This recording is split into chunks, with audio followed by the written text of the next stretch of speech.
Pensemos en el sistema legal mexicano. ¿Qué pasa cuando una ley de aquí, choca de frente con un derecho humano universal? Pues resulta que existe un mecanismo justo para resolver ese conflicto. Se llama control de convencionalidad. Es, en pocas palabras, un filtro que cada juez debe usar para que nuestras leyes estén a la altura de los estándares internacionales más altos. Vamos a ver cómo funciona esto. Muy bien, esta es la ruta que vamos a seguir. Empezaremos por el origen del problema, ese choque de leyes.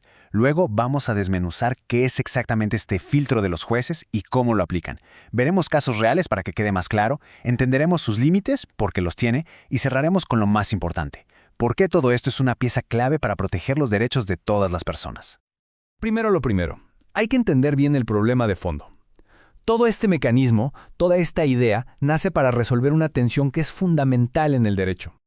Y aquí está el dilema, la pregunta del millón. ¿Qué pasa si una ley, aprobada en México, contradice un derecho humano que está protegido en un tratado internacional que nuestro país firmó y se comprometió a respetar? Si un juez tiene un caso así en sus manos, ¿cuál de las dos normas tiene que aplicar? La respuesta a esa pregunta nos lleva directo al corazón del tema, a esta figura legal que funciona básicamente como un control de calidad para los derechos humanos, y es un control que está en manos de cada juez. El control de convencionalidad, así en su definición pura, es el deber que tienen todas las autoridades, pero sobre todo los jueces, de checar que las leyes y las acciones del gobierno en México sean compatibles con los tratados internacionales de derechos humanos. Y ojo, no es una opción, es una obligación. Ahora, esto no apareció de la nada, se fue cocinando a partir de dos momentos clave. Uno, la famosísima reforma constitucional de 2011 en materia de derechos humanos, que puso a los tratados en el nivel más alto. Y dos, por sentencias de la Corte Interamericana como el caso Radilla-Pacheco, que básicamente obligaron al Estado mexicano a adoptarlo. Esto de verdad fue un antes y un después para la justicia en México. Aquí la diferencia es crucial. Antes, el único manual de reglas para un juez era la Constitución. Eso es el control de constitucionalidad. Pero ahora, con el control de convencionalidad, el juez tiene que usar dos manuales al mismo tiempo y al mismo nivel. La Constitución, por supuesto, y al ladito, los tratados internacionales de derechos humanos. Es como una capa de protección extra, una que antes no teníamos. Muy bien, ya entendimos el qué y el por qué, pero ahora viene lo bueno. ¿Cómo se aplica esto en la práctica? O sea, ¿qué hace un juez en su día a día cuando se topa con un caso de estos? El punto clave aquí es que los jueces tienen que hacer esta revisión ex officio. ¿Qué significa eso? Que lo hacen de forma automática, en todos los casos que les llegan. No tienen que esperar a que un abogado se los pida. Ya es parte de su chamba, digamos, un paso obligatorio en su checklist antes de dictar cualquier sentencia. El proceso tiene dos pasos, bastante lógicos. Primero, el juez intenta una interpretación conforme, es decir, trata de leer la ley mexicana de una forma que sí sea compatible con el tratado. Busca la manera de que ambas normas puedan convivir. Pero, ¿y si de plano no se puede? Si la contradicción es total, si son como agua y aceite, bueno, entonces viene el segundo paso. El juez tiene que inaplicar la ley nacional, eso sí, solo para ese caso en particular, y darle preferencia al tratado internacional. A ver, esto puede sonar muy teórico, muy de abogados, pero sus consecuencias son súper concretas y le han cambiado la vida a la gente. Vamos a ver cómo ha funcionado en casos reales que llegaron hasta la Suprema Corte. El primer caso es de una gravedad enorme. Se enfoca en una de las peores violaciones a los derechos humanos que existen, la tortura, y en la obligación del Estado de investigarla siempre, sin pretextos. Aquí el conflicto era muy claro. Unas personas sentenciadas por secuestro dijeron que habían sido torturadas para confesar, pero esa denuncia no se investigó bien. La pregunta era, ¿el proceso penal podía seguir como si nada hubiera pasado, o esa falta de investigación lo echaba todo a perder? La decisión de la Corte, justo aplicando el control de convencionalidad, fue contundente. Un ejemplo perfecto de ¿para qué sirve esta herramienta? Se dijo, las autoridades están obligadas a investigar cualquier denuncia de tortura, y si no lo hicieron, si se omitió esa investigación, todo el proceso penal se tiene que reponer desde el principio.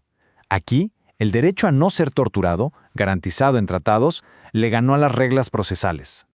Pero, a ver, ¿esto significa que el tratado internacional siempre va a ganar? No, no necesariamente.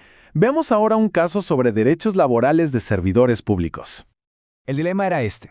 Una trabajadora de confianza de un municipio en Sonora, a la que no la reinstalaron en su puesto.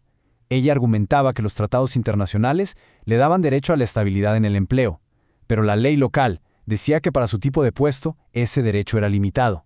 Entonces, Pues en este caso, la Corte le dijo que no, negó la petición. Argumentó que la ley nacional que regula a esos trabajadores de confianza tenía que aplicarse. Y este resultado es súper importante, porque nos demuestra que el control de convencionalidad no es una carta blanca para hacer a un lado las leyes mexicanas. Hay que buscar un equilibrio.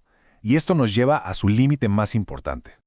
Porque aunque los tratados internacionales son importantísimos, hay una norma que en ciertos casos muy específicos sigue teniendo la última palabra: nuestra propia Constitución.